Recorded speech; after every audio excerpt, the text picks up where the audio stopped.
السلام علیکم ورحمۃ اللہ وبرکاتہ۔ سب دوستوں کو کیا حال ہے؟ امید ہے سب دوست ٹھیک ہوں گے۔ تو دوستوں کے ساتھ آج شیئر کریں گے پھیپھڑوں کے علامات اور پھیپھڑوں کے جو مرض ہوتی ہے اور پھیپھڑوں کو کن چیز کی وجہ سے محفوظ رکھا جا سکتا ہے اور پھیپھڑے ہمارے کیوں خراب ہو جاتے ہیں۔ تو پھیپھڑے جو ہے نا، یہ ہمارے سینے کے اندر ہوتے ہیں، جدا جدا ہوتے ہیں، دل کی طرح۔ ان کے اوپر بھی دو جھلنگیں ہوتی ہیں، یعنی دو اوپر جو ہوتا ہے نا کور چڑھے ہوتے ہیں۔ جیسا کہ ہم کسی بھی کور کو لے لیں، یعنی ایک کور چڑھا دیا اوپر، پھر دوسرا کور، تو اسی لیے اللہ تعالیٰ نے بھی ہمارے پھیپھڑوں کے اوپر جیسے دل کے اوپر دو جھلی ہیں، دل کے اوپر دو کور چڑھے ہوئے ہیں، اسی طرح ہمارے پھیپھڑوں کے اوپر بھی دو کور چڑھے ہوتے ہیں۔ تو یہی وجہ ہوتی ہے، جو ہوتا ہے نا تپ دق ہو گیا، تپ دق ہوتا ہے، بخار ہو جاتا ہے، بلغمی بخار اس کو بولتے ہیں۔ جو بلغمی بخار ہو جاتا ہے وہ پھیپھڑوں کی وجہ سے ہی ہوتا ہے۔ اور پھیپھڑوں کے بخار کی علامت کیا ہے؟ پھیپھڑوں کی علامت یہ ہوتی ہے، پھیپھڑوں کی وجہ سے ہی ہمیں جو ہوتا ہے نا بخار ہو جاتا ہے اور کھانسی آنا شروع ہوگی۔ جب بلغم زیادہ بنے گی، سفرا بنے گا، تو اسی وجہ سے پھر بخار بھی ہو جائے گا، کھانسی بھی ہو جائے گی۔ تو کئی مریض تو پھیپھڑوں کے اندر پھر سوج ہو جاتی ہے، سوزش کی وجہ سے پھیپھڑوں میں تکلیف آنا، سانس میں تکلیف، کیونکہ پھیپھڑوں کا بہت کام ہے پورے جسم کے اندر۔ یہ جو ہمارے جسم کے اندر خون دوڑ رہا ہے وہ بھی پھیپھڑوں کے اندر سے ہوتا ہوا دل کے شریانوں میں پہنچتا ہے، جبکہ دل جو ہے نا پھر وہ پورے جسم، شریانوں میں سے ہوتا ہوا پورے جسم کے اندر جاتا ہے۔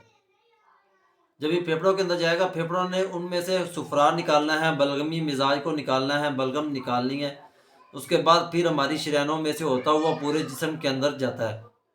پھر پورے جسم کے اندر اس نے پہلے پھیپھڑوں میں آئے گا، پھیپھڑوں میں سے دل میں جائے گا، دل جو ہے نا شریانوں میں سے پھیپھڑوں کو، خون کو گزارے گا، گزار کے پھر پورے جسم کے اندر اس کی آمد و رفت ہوگی۔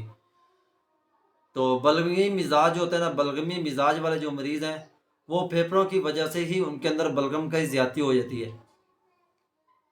تو ان کا علاج جو ہے وہ بھی آپ دوستوں کو بتائیں گے، اور اس کی جو دوائی ادویات ہیں وہ بھی دوستوں کے ساتھ شیئر کریں گے۔ ان کے جو پھیپھڑوں کا مرض ہے، ان کے اندر کہوے کا زیادہ استعمال کیا کریں۔ کہوے کا جو نسخہ ہے وہ آپ دوستوں کو بتا دیں گے، تاکہ اس کے اندر سے جو ہے نا بخار نکلے۔ پھیپھڑوں کو زیادہ ٹھنڈا نہیں کرنا، ٹھنڈک کی وجہ سے بھی پھیپھڑوں کے اندر سفرا جو ہوتا ہے نا وہ جمع ہونا شروع ہو جاتا ہے، کاربن آکسائڈ جو ہے جدا جدا ہو جاتا ہے، اس کے اندر کاربن آکسائڈ بڑھنا چاہیے، یعنی سانس کی تکلیف نہیں آنی چاہیے۔ سانس کی تکلیف اسی وقت آئے گی جب اس میں سے کاربن آکسائڈ جدا ہو جائے گا۔ تو اس نے کاربن آکسائڈ اس کے اندر بنتا رہنا چاہیے۔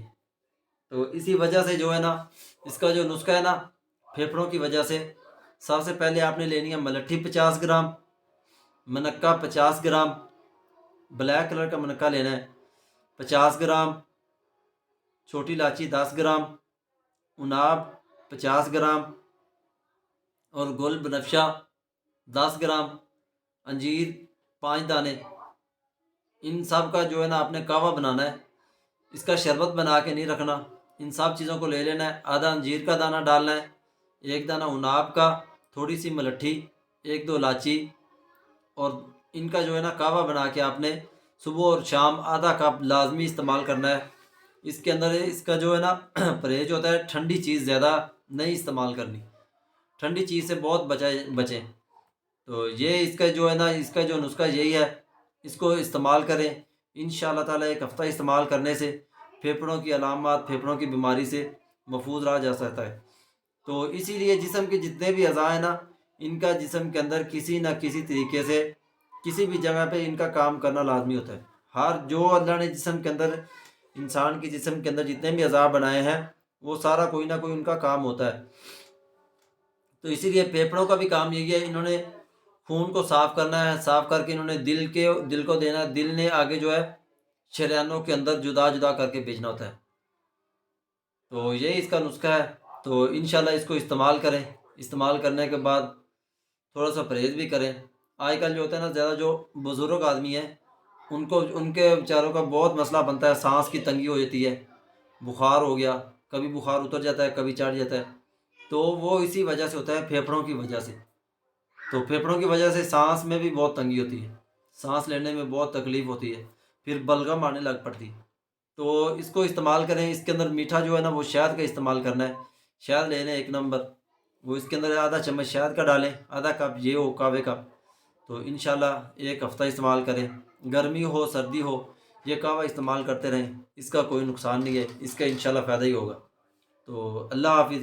ہمارے چینل کو زیادہ سے زیادہ سبسکرائب کر دیں تاکہ آگے سے آنے والا ولاگ جو ہے آپ لوگوں تک پہنچ سکے. ہمارا کوئی بھی ولاگ بنے تو وہ آپ دوستوں تک پہنچ سکے. تو سب دوست دعاؤں میں یاد رکھنا. اللہ حافظ.